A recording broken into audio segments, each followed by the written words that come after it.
எங்களின் உயிரோடும் உணர்வோடும் கலந்து வாழுகின்ற அன்பு உறவுகள் அனைவருக்கும் வணக்கம்.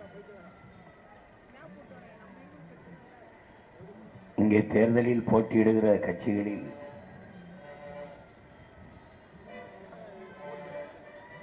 எல்லோரும் பலமுறை வென்று அதிகாரத்திற்கு சென்று அவர்கள் ஆற்றிய மக்கள் தொண்டு என்ன, மக்களுக்காக பேசியது என்ன? பலமுறை ஆட்சியில் அதிகாரத்தில் இருந்தவர்கள் இம்முறையும் அந்த அதிகாரத்தை நிறுவ நம்மிடையே வந்து வாக்கு சேகரிக்கிறார்கள். தமிழ்நாட்டில் ஒரு கட்சி போட்டியிடுகிறது. ஒரே ஒரு கொடி தனிச்சு நிற்கிறது என்றால் அது எங்கள் பாட்டன் கரிகால் சோழன், அவனுக்கு பின்னே அருண்மொழி சோழன், அவனுடைய மகன் அரசேந்திரன், எங்களுடைய ஆருயிர் தலைவர் மேதகு பிரபாகரன் ஏந்திய எங்கள் பரம்பரை கொடி, அது மட்டுமே தனிச்சு நிற்பதை நீங்கள் பார்க்கிறீர்கள். மற்றெல்லாம் 10-20 கொடிகளோடு சுத்தி திரிகிறார்கள். கூட்டம் கூட்டமாக சேர்த்து, இத்தனை கூட்டம் சேர்த்தும் இத்தனை மத அதிகாரத்தில் இருந்தும் ஓட்டுக்கு காசு கொடுக்காமல் அவர்கள் ஓட்டை பெற முடியாது என்கிற நிலை இருக்குமானால் இவர்கள் எந்த மாதிரி ஆட்சி செய்திருக்கிறார்கள் என்பதை அறிவார்ந்த தமிழ் சமூக மக்கள் சிந்தித்து பார்க்கணும். இங்கே எல்லாவற்றையும் மாற்ற வேண்டிய தேவை இருக்கிறது. அதனால்தான் உங்கள் பிள்ளைகள் அடிப்படை அமைப்பு அரசியல் மாற்றம் என்ற முழக்கத்தை முன்வைத்து நாம் ஒன்னிலிருந்து தொடங்கவில்லை, ஒரு புள்ளியிலிருந்து தொடங்குகிறோம். இந்த கட்டடத்திற்கு வெள்ளை அடித்து பயனில்லை, இதை இடித்து விட்டு மறு கட்டடம் கட்ட வேண்டும். எது ஒன்று இங்கே சரியாக இருக்கிறது என்று நீங்கள் எண்ணுகிறீர்கள்? தமிழ் பேரினத்தின் மக்கள், நம் உயிருக்கு நிகரான மொழி முதலில் தமிழ்நாட்டில் இருக்கிறதா? எங்காவது தமிழகத்தின் தமிழ் தெருவில் விளம்பர பலகைகளில் தமிழ் இருக்கிறதா? இல்லை. அதை பற்றி இந்த ஆட்சியாளர்கள் கவலைப்பட்டிருக்கிறார்களா? இல்லை. இத்தனை ஆண்டு ஆட்சி அதிகாரத்தில் இருந்து இப்போது வந்து பிஜேபி சொல்கிறது நாங்கள் திருக்குறளை ஆய்வு செய்வோம், வள்ளுவரை. இதெல்லாம் கொடுமை. பாராளுமன்ற கட்டடம் கட்டி திறக்கும் போது அதில் இந்தி, இங்கிலீஷ், சமஸ்கிருதத்தில் கல்வெட்டு இருக்கு, நம் தாய்மொழியில் இல்லை. உலகத்தின் மூத்த மொழி தமிழுக்கு கொடுத்த அங்கீகாரம் இதுதான்.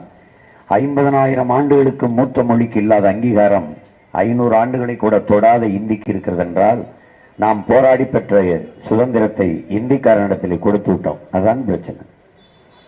இப்போது அவர்கள் இந்த நாட்டில் வலிமையான அதிகாரத்தில் உட்கார்ந்து கொண்டு இதை இந்தி பேசுகிற இன்னொரு மாநிலமாக மாற்ற துடிக்கிறார்கள். கர்நாடகா வரை வந்துவிட்டோம் ஆளுகிற உயரத்திற்கு, காங்கிரஸ் பிஜேபி. இப்போ இந்த இடத்தை எப்படியாவது பிடிக்க வேண்டும் என்று நினைக்கிறார்கள். காங்கிரஸ் தான் இங்கே ஆண்டு கொண்டு இருந்தது, தாத்தா காமராஜ் வரை. அதுக்கப்புறம் 10 வருஷம் இந்தியை திணித்தார்கள். ஒரு கிளர்ச்சி கிளர்ந்தது. வடக்கு வாழ்கிறது, தெற்கு தேய்கிறது என்ற முழக்கத்தை எல்லாம் முன்வைத்தார்கள். எங்கும் தமிழ், எதிலும் தமிழ் என்று முழங்கினார்கள். வீழ்வது நாமாக இருந்தாலும் வாழ்வது தமிழாக இருக்கட்டும், தமிழன் என்று சொல்லடா, தலை நிமிர்ந்த நில்லடா என்றவன் எல்லாம் இப்படியெல்லாம் பேசி வாக்குகளை வென்று அதிகாரத்துக்கு வந்தவர்கள். இன்னைக்கு எவன் இந்தியை திணித்தானோ அவனோடு கூட்டு. எந்த இடத்தில் இந்தி இல்லை? மத்திய அரசிடமிருந்து தமிழ்நாடு அரசிற்கு வருகிற கடிதங்கள் இந்தியிலும் இங்கிலீஷும் தான் இருக்கிறதே ஒழிய ஒரு எழுத்து தமிழ் இல்லை. அதான் கேட்டிருக்காங்களா? நாங்க தான் கேட்கிறோம். எங்க வரியை எடுத்துக்கிட்டு போற 2 வரி என் தாய்மொழியில் எழுதி கடிதம் அனுப்ப முடியாதா? எங்கே கொண்டு செல்கிறார்கள் இவர்கள்? இந்தியை திணித்த போது நாம் எதிர்த்தோம். இப்ப இந்திக்காரனை திணிக்கும் போது எதையும் பேச முடியவில்லை. இந்திக்காரன் எல்லாம் ஒரு மருத்துவமானவன். நான் பல முறை பேசியிருக்கிறேன். நண்பு சொந்தங்களே, நீட்டு தேர்வு என்பது வட இந்திய மாணவர்களின் வசதிக்குத்தான். என்னுடைய தம்பிகள் எல்லாம் மருத்துவக் கல்லூரியில் பேராசிரியராக இருக்கிறார்கள். 400 பேர் படித்தால் அது 4 பேர் தமிழர்கள் இருந்தால் வியப்பு என்கிறார்கள். அவ்வளவுதான். இந்த இடங்களில் எத்தனை 24க்கும் மேற்பட்ட கல்லூரிகள் தமிழருடைய பணத்தில் கட்டமைக்கப்பட்ட மருத்துவக் கல்லூரி. ஆனால் அதில் படிப்பவர்கள் யார்? முழுக்க வட இந்தியர்கள். முழுக்க படித்து யாருக்கு வேலை செய்வார்கள்? பயிற்சி மாணவர்களாக இருக்கும்போது கூட நம்மளுடைய ஆத்தா, அப்பா, தாத்தா, பாட்டி மருத்துவத்துக்கு போனால் அவர்கள் இந்தியை தவிர எதையும் பேசுவதில்லை. நம் பாட்டிக்கு இங்கிலீஷ் ஹிந்தி தெரியாது, உடல்நிலை சரியில்லை நம்ம அம்மா பெரியம்மா படுத்தால் அவன் வருத்தப்படுறான், ஐயோ இவங்களுக்கெல்லாம் ஹிந்தி தெரியல அப்படின்னு. இது ஏனாடுறா, நீ தமிழ் கற்றுக்கிட்டு வரணும், இங்கே வேலை செய்யணும்னா தமிழ் கற்று வரணும், இங்கே படிக்கிறனா தமிழ் கற்றுக்கிட்டு படிச்சுட்டு வரணும். அப்போ இது என்ன, நம்ம வீட்டில் வேலை பார்க்குறவன்ட்ட வேலைக்காரன்ட்டையே அவன் தமிழ் கற்றுக்கொண்டு வர வேண்டும் இல்லை, அவன் ஹிந்தியில் பேசுகிறான், இவன் அவனுக்கிட்ட ஹிந்தியில் பேச ஹிந்தி கற்றுக்கிறான், பாணிகராக ஜல்தி யாரோன்னு இவன் பேசிக்கிட்டு இருக்கான். எங்கே எங்கே போய்கொண்டிருக்கிறது ஒரு நாடு என்பதை பாரு. இந்த ஒரு நிலம்தான் வைத்திருக்கிறாய், இமயவரை பரவி இருந்த நீ காலடியில் குறுகி இருக்கிறாய். இந்த நிலத்தையும் இழந்து விட்டால் என்னாவாய் என்பதை என்னுயிர் தம்பி தங்கிகள் யோசித்து பாருங்கள். இவர்கள் யாரும் நம்ம உரிமைக்கு நின்றவர்கள் இல்லை. நம் உரிமையை பறித்தவர்கள் இந்திய பெருந்தேசத்தை ஆண்டவர்கள் தான், காங்கிரஸ் பாரதிய ஜனதா. பறிக்கும் போது பதவியில் இருந்தவர்கள் இந்த திமுக அதிமுக தான். இந்த நிலத்தை நாசமாக்கி இருக்கிற இத்தனை நச்ச ஆலைகளை உள்ளே கொண்டு வந்து திணித்தவர்கள் இந்த காங்கிரஸ் பாரதிய ஜனதா தான். அதை சகித்து கொண்டு நிலத்திலே இடத்தை கொடுத்தவர்கள் இந்த திமுக அதிமுக தான். இவர்கள் என்ன நன்மை செய்து விடுவார்கள்? எந்த உரிமையை நமக்கு பாதுகாத்து வைத்திருக்கிறார்கள்? தமிழ்நாடு தேர்வாணையத்தில் தமிழ் பிள்ளைகள் தேர்வு எழுதி வேலை வாய்ப்பை பெறலாம் என்று இருந்தது. அதையும் யார் வேண்டுமானாலும் எழுதலாம், எந்த மொழிக்காரனும் எழுதலாம் என்று திறந்து விட்டவர்கள் இவர்கள்தான். இவர்கள்தான் தமிழ் வழி கல்வியை தாய்மொழி கல்வி என்று மாற்றியவர்கள் திராவிடர்கள் தான். தாய்மொழினால் யாரோட தாய்மொழி? தாய்மொழியில் தேர்வு எழுத வேண்டியது இல்லை என்று அரசாணை பிறப்பித்தது யார்? பொது தேர்வில் 10ஆம் 12ஆம் இவர்கள்தான். இவர்கள்தான் தமிழ் படிக்க வேண்டியதே இல்லை, நீ பட்டம் பெற்று போய்விடலாம் என்ற நிலையை உருவாக்கியது யார்? இந்த திருவாளர்கள் தான், இந்த திராவிட திருவாளர்கள் தான். எதை பற்றியும் கவலை கிடையாது. இல்லை, எல்லா மாநில உரிமையும் மத்திய அரசு பறித்து கொண்டு போய்விட்டது. அப்ப போகும்போது யார் இருந்தது? நீங்கள் தான். பறித்து கொண்டு போனது யார்? இப்ப கூட்டணி வைத்து கூட்டு வருகிறீர்களே, அந்த திருட்டு பயில தான். இந்த 2 கட்சியும் தான் எங்கள் உரிமையை பறித்து கொண்டு போனது. கல்வி உரிமையை, மருத்துவ உரிமையை கச்சத்தீவு எடுத்துக் கொடுத்தது. காவிரி நீரை மறுப்பது, முல்லை பெரியாற்றை மறுப்பது. முல்லை பெரியாற்றை மறுப்பது யார்? நீரை மறுப்பது யார்? கம்யூனிஸ்ட் காங்கிரஸ். காவிரி நதி நீரை மறுப்பவன் யார்? காங்கிரஸ் பாரதிய ஜனதா. இதோட கூட்டணி வைத்து கும்மி அடிப்பவர் யார்? இந்த கட்சிகள். ஏன் தனித்து நிற்கிறோம்? இதுதான். எவன் உரிமையை பறிக்கிறானோ அவனோட நமக்கு ஒட்டுவதற்கு, உறவதற்கு, நம் ஓட்டுவதற்கு. தோட்டத்தில் தன்னை வெட்டியவன் வீட்டில் தோரணமாய் தொங்குமாம் வாழை. அது மாதிரி தன்னை தாழ்த்தியவன் வீழ்த்தியவன் காலில் விழுந்து கிடப்பான் கோழை. நாங்கள் தன்மானமிக்க மானமிக்க தமிழ் பிள்ளைகள், பிரபாகரனின் பிள்ளைகள். அதனால் எவன் காலிலும் விட தயாராக இல்லை.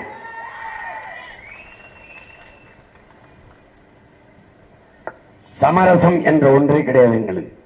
சாப்பாட்டில் தான் கூட்டு பொரியல், சண்டையில் தனித்துதான். எத்தனை கொடியும் பறக்கலாம், ஆனால் புலிக்கொடிக்கு இடையே மற்ற கொடிகள் பறப்பது அழகா இருக்காது. அதனால தனிச்சு போட்டிடுவோம்.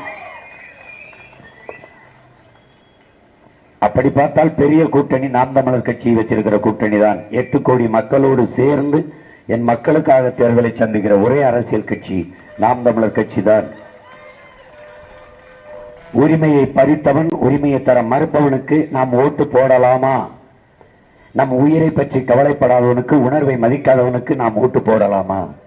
நம் வீட்டு அளவுக்கு வந்து அழாதவனுக்கு எதுக்கு நம் வாக்கு? நம் வாழ்க்கை பற்றி கவலைப்படாதவனுக்கு எதுக்கு நம் வாக்கு? தவிச்ச வாய்க்கு தண்ணி கூட தராத அவர்களுக்கு எதற்காக நமது மதிப்புமிக்க வாக்கு என்பதை தமிழ் மக்கள் சிந்திக்கணும்.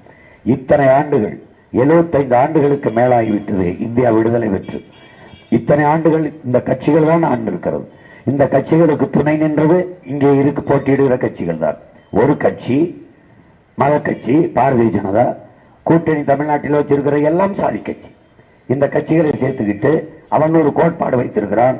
சாதியும் மதமும் எண்ணிரு கண்கள், பாரதிய ஜனதாவின் கொள்கை. நாம் தமிழர் கட்சி ஒரு கொள்கை வச்சிருக்கிறது, சாதியும் மதமும் சமூகத்தின் கொடிய புண்கள் என்ற கோட்பாட்டை வைத்திருக்கிறது. அதனால்தான் போதுகிறோம். திமுக அதிமுகவை நம்பாதீர்கள். இவர்கள் இந்த நச்சு கட்சிகளை எதிர்க்க மாட்டார்கள். அவர்களோடு உடன்பாடு வைத்து அவர்களோடு பதவியை அனுபவித்தவர்கள் இப்போது பயப்படுவார்கள். இன்கம் டாக்ஸ் ரைடு, இடி ரைடு வந்துமோ என்று பயப்படுவார்கள். நாங்கள் பயப்பட மாட்டோம். ஏன்? எங்கள்கிட்ட ஒண்ணுமே இல்லை. எங்களுக்கு ஏன் இன்கம் டாக்ஸ் ரைடு வரல? எங்களுக்கு ஏன் அமலாக்கத்துறை ரைடு வரல? எதுக்காக என்ஐஏ ரைடு வருது? ஏன் எங்ககிட்ட பணம் இல்லை, பதுக்கல்ல ஒதுக்கல்ல வரல. என்ஐஏ ரைடு ஏன்? சீமானை நோக்கி லட்சக்கணக்கா பல்லாயிரக்கணக்கான தம்பி தங்கைகள் கூடுறான், ஓடுறான். ஒரு கூட்டம் போஸ்ட் இல்லாமலே கூடுறான். அப்ப அது எப்படி தடுக்கிறது? ஒரு ரைட போடு. ரைட போட்டினா தீவிரவாத கட்சி மாதிரி காட்டு. அப்ப அவன் பயப்படுவான். இளைஞர்கள் இல்லைன்னா பெற்றோர்கள் அவன் பின்னாடி போக விடாம தடுப்பார்கள். அங்க ஒரு செக் போஸ்ட போடுன்னு நினைக்கிறான். முன்னைக்கு இப்பதான் அதிகமா கூட்டம் கொடுக்குன்னு தெரியாம அந்த பைத்தியக்காரர்கள் தடை என்றால் அதை உடை என்பது எங்கள் கோட்பாடு. தடையை நொறுக்கு, படையை பெருக்கு, இனத்தின் விடுதலையே இறுதி இலக்கு, வழக்கு இல்லை என்றால் விடியாத கிழக்கு என்ற கோட்பாட்டை கொண்டவர்கள் நாங்கள். இங்கே இருந்த எந்த அரசியல் தலைவனையும் முன்மாதிரியாக ஏற்று அவன் வழியை ஏற்று கட்சி தொடங்கியவர்கள் அல்ல. நான் வீழ்ந்தாலும் என் இனம் எழுந்தால் போதும், நான் செத்தாலும் என் இனம் வாழ்ந்தால் போதும் என்று நின்ற உலகத்தில் ஒப்பற்ற புரட்சியாளன் எங்கள் தலைவன் மாவீரன் பிரபாகரன் அவர்களை தலைமை தலைவராக ஏற்று அவர் மிச்சம் வைத்த, அவர் ஆயுதத்தால் மிச்சம் வைத்ததை அரசியலால் வென்று முடிக்க வேண்டும் என்ற அவன் அன்பு பிள்ளைகள் இந்த களத்திலே நிற்கிறோம். எங்களின் ஒரே நோக்கம் அன்னை தமிழ் சமூகத்தின் எழுச்சி, மீட்சி, பாதுகாப்பான எதிர்கால நல்வாழ்வு, எங்களுக்கும் பின்னே வருகிற எங்கள் தம்பி தங்கைகளின் நல்வாழ்வு. அதுதான் எங்களுடைய கனவு. அதை சாதிக்கத்தான் உங்கள் பிள்ளைகள் இப்படி வீதியில் நின்று கத்திக் கொண்டிருக்கிறோம். ஓட்டு பலமுறை நீங்கள் போட்டு விட்டீர்கள். கை சின்னத்திற்கு, உதயசூரியனுக்கு, இரட்டை இலைக்கு, தாமரைக்கு, எல்லாருக்கும் அதிகாரங்களை கொடுத்து விட்டீர்கள். நாங்கள் தேர்தலில் நிறுத்தி இருக்கிற பிள்ளைகளை பாருங்கள். எவ்வளவு தகுதியும் திறமையும் கொண்டவர்கள். எவ்வளவுதான் தகுதியும் திறமையும் இருந்தாலும் வாய்ப்பு இல்லை என்றால் அது பயனற்று போகும். எங்கள் பிள்ளைகளுக்கு ஒரு தடவை வாய்ப்பு கொடுத்து பாருங்கள். அவர்கள் திறமையும் தகுதியும் சோதித்து பாருங்கள். தேர்வு செய்து நீங்கள் அனுப்பினீர்கள் 39 பாராளுமன்ற உறுப்பினர்கள் திமுகவுக்கு 2019. நம் மக்களின் பிரச்சனை அவர்கள் பேசியது எத்தனை? இருந்த பிரச்சனைகளை தீர்த்தது எத்தனை? இழந்த உரிமைகளை மீட்டது எத்தனை? இருக்கிற உரிமையை பாதுகாக்கிறதுக்கு அவர்கள் பேசியது எத்தனை? எதுவும் இல்லை, எதுவுமே இல்லை. இத்தனை ஆண்டுகள் 3 ஆண்டுகள் ஆட்சி செய்தது. இப்போ ஐயா ஸ்டாலின் தலைமையில் 1000 ரூபாயை தவிர எதையாவது பேச முடிகிறதா? 1000 ரூபாய் என்ன நடக்கிறது? மதுவை வித்து அதில் வருகிற காசில் ஆட்சி நடத்துவதை நல்லாட்சி என்று எப்படி நம்புகிறீர்கள்? சாராயத்தை வித்து வருகிற காசில் நல்ல ஆட்சி நடத்துகிறோம் என்று சொல்லுகிற ஆட்சியாளர்களை எப்படி நம்புகிறீர்கள்? அன்பு மக்களே, என்னிலும் இளைய என் தம்பி தங்கைகள் எண்ணி பாருங்கள். இந்த கொடுமைகளை துரத்துவதற்கு துடியுங்கள். தீய ஆட்சி முறையை ஒழித்து தூய ஆட்சி முறையை மலரச் செய்ய பாடுபடுங்கள். கேடுகட்ட இந்த பணநாயகத்தை, பணம் இருப்பவன் தான் அரசியல் செய்ய முடியும் என்றால் அடித்தட்டு உழைக்கும் மக்களுக்கான அதிகாரம் எங்கே உருவாகும்? செல்வந்தன் தான் வருவான். ஏன் இவர்கள் எல்லாம் தேர்தல் நிற்கிறார்கள்? பெரும்பெரும் முதலாளிகள் பணத்தை பாதுகாக்க, வருமான வரி சோதனையிலிருந்து தப்பித்துக் கொள்ள. பிறகு எதற்கு பல முறை தேர்தல் நின்றவர்கள் எம்எல்ஏவாக இருக்கும்போது எம்பிக்கு நிற்கிறார்கள். பெரிய பெரிய செல்வந்தர்கள் எதற்காக தேர்தல் நின்று போட்டியிட்டு பாராளுமன்றத்துக்கு போய் என்ன செய்ய போறார்கள்? மக்களின் பிரச்சனைகளை பேச போகிறார்கள். அதிலும் பாரதிய ஜனதாவில் பல பேர் மந்திரி கனவோடே நிற்கிறார்கள். எல்லோரும் மந்திரி மந்திரி என்றே நிற்கிறார்கள். ஓட்டுக்கு 1000 3000 கொடுப்பவன் என்ன உண்மை நேர்மையமா மக்களுக்கு உழைத்து விடுவான்? என்ன உழைத்து விடுவான்? மனச்சான்று என்று ஒன்று இருக்கும் அவர்களுக்கு. அவர்களுக்கு பதவி பணத்தின் மேல்தான் குறியிருக்குமே ஒழிய நாட்டு மக்களின் நலனில் துளி அக்கறையும் இருக்காது. அதை தாத்தா பாட்டியை விடுங்கள், நம் தாய் தந்தையரை விடுங்கள், என்னிலும் என் தம்பி தங்கிகள் ஒரு முடிவை எடுங்கள். இதற்கு ஒரு முற்றுப்புள்ளி வையுங்கள். எப்படி என்ன முற்றுப்புள்ளி வைப்பது? ஏப்ரல் 19 வாக்கு பெட்டியை போய் பாருங்கள். மைக்கில் ஒரே அழுத்தி அந்த சின்னத்தை பார்த்து சொல்லுங்கள், எங்களின் உரிமைக்காக பேசு மைக்கே, எங்களின் உணர்வை மதித்து பேசு, எங்களின் உயிருக்காக பேசு, எங்களின் எதிர்கால தலைமுறை பிள்ளைகளுக்காக பேசு என்று அழுத்துங்கள். ஒரே அழுத்தாக இத்தனை துன்ப துயரங்களுக்கும் முற்றுப்புள்ளி வையுங்கள். மைக்கிலே அழுத்துங்கள். இந்த விழுப்புரம் தொகுதியில் அழுத்துங்கள். அது என் தம்பி அழுத்தமான குரலில் பதிவு செய்வான். உங்களுக்கான உரிமைக்காக குரலை, அதிகாரத்தை எதிர்த்து அடித்தட்டு உழைக்கும் மக்களின் குரலாக என் உயிர் தம்பி, என் அன்பு இளவல் களஞ்சியம் அவர்கள் இந்திய நாடாளுமன்றத்திற்குள் பேசுவார்கள். எங்களை பாருங்கள், அண்ணன் தம்பி இருவரையும் பாருங்கள். எதற்கும் அஞ்சுபவர்கள் இல்லை. ஏன்? அஞ்சாத பெரும் வீரன் பிரபாகரனின் பிள்ளைகள் நாங்கள். 20 நாடுகள் உலக ராணுவமே திரண்டு வந்த போதும் அஞ்சாது எதிர்த்து போர் நீட்ட மாவீரனின் பிள்ளைகள். எத்தனை கட்சிகள் எத்தனை கூட்டணி வந்தாலும் தனித்து நின்று நேருக்கு நேர் மோதுகிற துணிவு. நாங்கள் பெரிய கட்சி, நாங்கள் அவ்வளவு வச்சிருக்கிறோம், நாங்கள் இத்தனை வச்சிருக்கிறோம், அவ்வளவான் இருக்கும், இவ்வளவு பண்ணிருக்கோம். ஒத்தையா நில்லு, தனிச்சு நில்லு. காங்கிரஸ் தனியா நில்லு, பிஜேபி தனியா நில்லு, அதிமுக தனியா நில்லு, இந்த திமுக தனியா நில்லு. இப்ப யாரு வீரன்னு தெரிஞ்சிடும். நில்லு. பணம் கொடுக்கவில்லை என்றால் உங்களுக்கு ஓட்டு போடுவதற்கு ஒரு காரணம் மக்களிடத்தில் சொல்லுங்க. ஒரே ஒரு காரணம். நாங்கள் 1 கோடி காரணத்தை எடுத்து வைக்கிறோம். ஏன் எங்களுக்கு வாக்கு தர வேண்டும் என்று ஒரு காரணம் சொல்லுங்க. குடிக்க தண்ணி கொடுத்துட்டியா, எங்களுக்கு படிக்க நல்ல கல்வியை கொடுத்துட்டியா, பார்க்க வேலையை கொடுத்துட்டியா, வேலைக்கு ஏற்ற சம்பளம் கொடுத்துட்டியா? இல்ல. படிச்ச ஆசிரியர் தகுதி தேர்வு பெற்று வேலை நியமன தேர்வு எழுதின வாத்தியார்களுக்கு வேலை கொடுக்கல, வீதியில நிக்க வச்சுட்டேன். சம வேலை சம சம்பளம் கேட்கிறான் இடைநிலை ஆசிரியர்கள். பணி நிரந்தரம் பண்ணு. நானும் சம வேலை பார்க்கிறேன். நிரந்தர பணியாக்கின ஆசிரியர் அளவுக்கு இடைநிலை ஆசிரியர் நானும் அதே தான் வேலை பார்க்கிறேன். அப்ப சம வேலை சம சம்பளம் கொடு. போராட்டம். 40,000 பேர் 44,000 பேர் வெளியே நிற்கிறான். படிச்சுட்டு வர சொன்னேன், படிச்சுட்டு வா. ஆசிரியர் தகுதி தேர்வு எழுது, வேலை என்ன? தெருவில் நின்று போராடுறான். ஃப்ராடு. எல்லாம் பொய்யான வாக்குறுதி. கொரோனா நேரத்தில் பெண்களை அக்கா தங்கச்சியாக கூட்டி வந்து அங்கே சேவை செய்யுங்க. எல்லோரும் அன்னைக்கு அன்னை தெரேசாக்களா உங்களுக்கு தெரிந்தார்கள். விண்ணிலிருந்து இறங்கிய தேவதைகளா உங்களுக்கு தெரிந்தார்கள். கொரோனா நேரத்தில் உங்களை பணி நிரந்தரம் செய்கிறோம் என்று. எங்கே அந்த வார்த்தை? வெற்று வார்த்தை காற்றிலே கறந்து போனது. செவிலியர்கள் வீதியில் நின்று போராடுகிறார்கள், மருத்துவர்கள் போராடுகிறார்கள், ஆசிரியர் பெருமக்கள், போக்குவரத்து தொழிலாளர்கள், வேளாண் குடிமக்கள் இன்று வரை இப்போது மனு என கொடுக்கிறார்கள். வந்தவாசியில் என்ன? திருவண்ணாமலை மாவட்டத்திலே மேல்மாவில் பலாயிரக்கணக்கான ஏக்கர் விளைநிலங்களை பறிக்கிறது இந்த திராவிட மாடல் அரசு. ஐயா ஏவா வாழ்வை வைத்துக் கொண்டு விளைநிலங்கள் தான் இந்த நாட்டின் வளம், சொத்து. வேளாண் குடிமகன் தான் தற்சார்பு பொருளாதார வாழ்க்கையை வாழ்கிறான். விளைநிலத்தை பறித்து சிக்காடு தொழிற்சாலை என்றால் யார் அந்த தொழிற்சாலை நிறுவப் போவது? அரசா? முதலாளி. முதலாளிக்காக என் பரம்பரையாக நிலம் உருவானதான் நாங்கள் உருவாக்கியதா? காட்டை திருத்தி மேட்டை திருத்தி பல தலைமுறைகளாக உழைத்து எங்கள் ரத்தத்தை வேர்வையாக சிந்தி தெள்ளு உழுதியாக உழுது அதை விளைநிலமாக மாற்றுவதற்கு ஒரு பரம்பரை பலியாயிருக்கிறது என்பதை நீ புரிந்து கொள்ளணும். எல்லா நிலத்திலும் எல்லாம் விளையாதவுடன் பிறந்தவனே, ஒரு விளைநிலத்தை உருவாக்கின முன்னவர்கள் பட்ட பாட்டை நீ நினைத்து பார். அதை பறித்து கொண்டு தொழிற்சாலை கட்டுவாய்.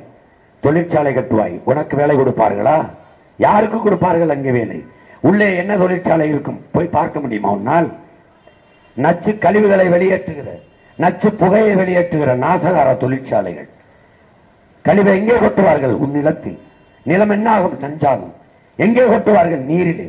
நீர் என்ன ஆகும்? விஷமாகும். அதை குடித்தால், நஞ்சு நிலத்தில் விளைகிற பொருளை சாப்பிட்டால் சாவை தவிர என்ன வரும்? வேலை கிடைக்கும். என்ன வரும்? சம்பளத்தை என்ன செய்வாய்? நல்லா சாப்பிடுவாய். சாப்பாடு எங்கிருந்து வரும்? எந்த தொழிற்சாலை அரிசி பருப்பை உற்பத்தி செய்யும்?